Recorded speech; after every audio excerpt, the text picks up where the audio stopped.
মধ্যপ্রাচ্যে যুক্তরাষ্ট্রের সম্ভাব্য দীর্ঘমেয়াদী সামরিক অভিযান এশিয়ার নিরাপত্তা পরিস্থিতি নিয়ে নতুন করে প্রশ্ন উঠেছে। বিশ্লেষকদের মতে ওয়াশিংটন যদি তার সামরিক সম্পদ ও মনোযোগ এশিয়া থেকে সরিয়ে নেয়, তাহলে চীন ও উত্তর কোরিয়ার মতো শক্তির বিরুদ্ধে এশিয়ার মার্কিন মিত্রদের প্রতিরক্ষা দুর্বল হয়ে পড়তে পারে। বিশেষ করে তাইওয়ান, জাপান ও দক্ষিণ কোরিয়ায় এ নিয়ে বাড়ছে উদ্বেগ।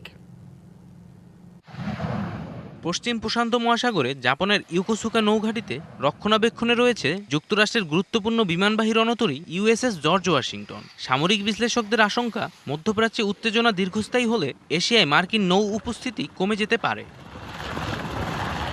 কয়েক মাস আগেই ওয়াশিংটন ইন্দো প্যাসিফিক অঞ্চলকে প্রধান কৌশলগত অগ্রাধিকার হিসেবে ঘোষণা করেছিল, কিন্তু বাস্তব পরিস্থিতি ও বৈশ্বিক সংকট সেই কৌশলে পরিবর্তন আনতে পারে।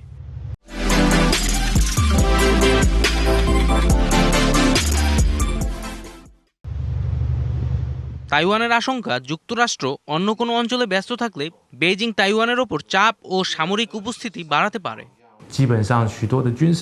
আমরা আশা করি এই অভিযান দ্রুত ও সীমিত হবে, যাতে যুক্তরাষ্ট্র দ্রুত এশিয়ায় মনোযোগ ফিরিয়ে আনতে পারে। ইন্দো প্যাসিফিক অঞ্চলে তাদের উপস্থিতি আমাদের জন্য অত্যন্ত গুরুত্বপূর্ণ।